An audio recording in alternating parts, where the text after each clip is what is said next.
When we imagine the American home front during World War II, the picture often seems clear and inspiring.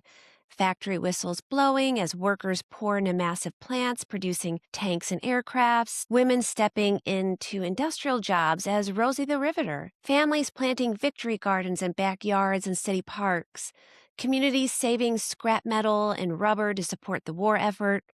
The story we often hear is one of unity and determination, a nation fully mobilized and standing together. And in many ways, that story is true.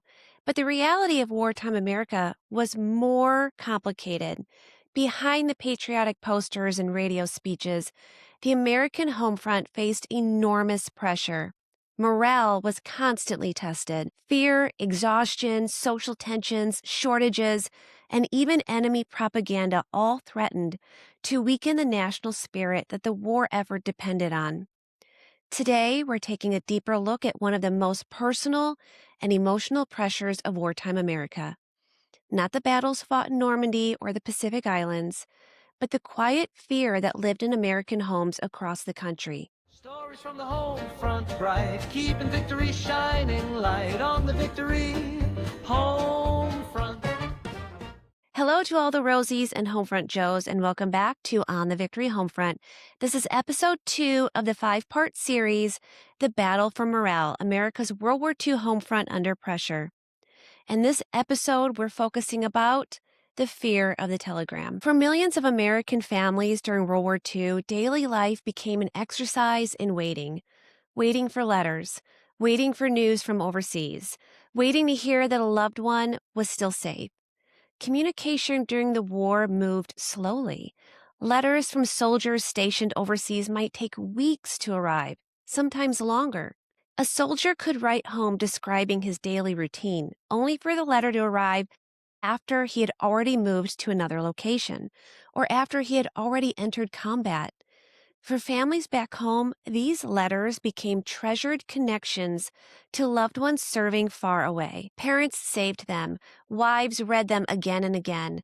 Children often waited eagerly for stories from fathers they barely remembered. But letters could also bring something else: silence. When weeks passed without news, anxiety grew. Families began to wonder, was the mail delayed? Had their loved one moved to a new unit? Or had something happened? Even though the silence was excruciating loud and really played a devastating part on morale, it wasn't the greatest fear. The greatest fear for families during the war was the knock on the door. When American service members were killed or seriously wounded, the War Department sent official notifications through Western Union telegrams. A messenger would arrive at the door and deliver the message. The telegram itself was brief and formal. It often read something like, "The Secretary of War desires me to express his deep regret that your son has been reported missing in action." Or worse, "The Secretary of War desires me to express his deep regret that your husband or son was killed in action."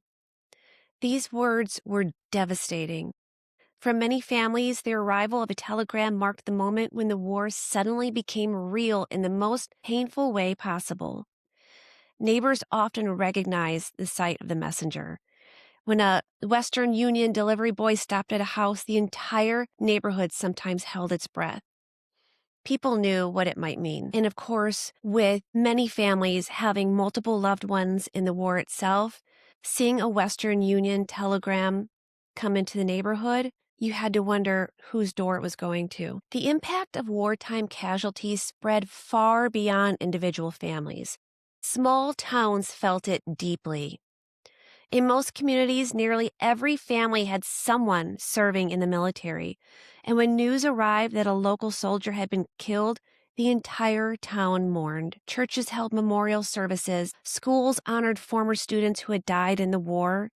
Newspapers published lists of local casualties. Gold star flags would appear in windows marking families who had lost a loved one in service.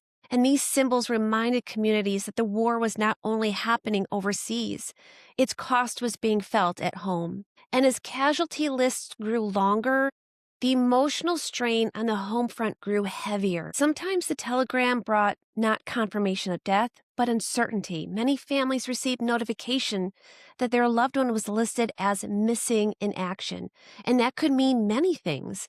The soldier might have been captured, he might have been wounded and separated from his unit, or he might have been killed, but the circumstances were not yet clear. For families, this uncertainty could be even more painful. Weeks or months could pass without answers. Some families waited years to learn the fates of missing soldiers. And during that time, hope and fear existed side by side. The constant possibility of loss created enormous emotional pressure across the United States. Parents worried about sons serving overseas, wives raised children while wondering if their husbands would return. Children sometimes grew up with fathers they barely knew or never met. Even in communities where no casualties had occurred yet, the fear was always present. Every battle reported in the news reminded families that their loved ones might be involved. The war followed Americans everywhere, in newspapers, on the radio, in conversations at work, and in the quiet moments when families wondered what might happen next. The U.S. government understood how damaging these losses could be to morale. Officials tried to balance honesty about the war with efforts to maintain public confidence. Newspapers reported casualties, but they also emphasized heroism and sacrifice. Stories highlighted bravery and determination rather than despair. Communities organized support efforts for military families, where neighbors helped widows. Local groups wrote letters to soldiers overseas. These efforts helped maintain a sense that families were not facing the war alone. But despite the fear and grief that touched so many homes, the American public continued to support the war effort. Factories kept producing, communities kept organizing support drives, and families continued writing letters and waiting for news. The emotional toll of the war was immense, but the home front endured. Because for millions of Americans, supporting the war effort meant honoring the sacrifices they already made. The arrival of the telegram was one of the most painful moments many American families experienced during World War II. It represented the human cost of a global conflict, and it was one of the greatest emotional tests of morale on the American home front. In our next episode, we'll explore another challenge Americans faced during the war: the everyday strain of rationing, shortages, and sacrifice. Because the war didn't only bring fear and loss, it also changed the way that Americans lived their daily lives. From gasoline and sugar to tires and meat, nearly every household had to adapt, and those changes created new pressures on morale across the country. So until next time, my friends, stay strong, be positive, and remember, victory is in the everyday. See you soon.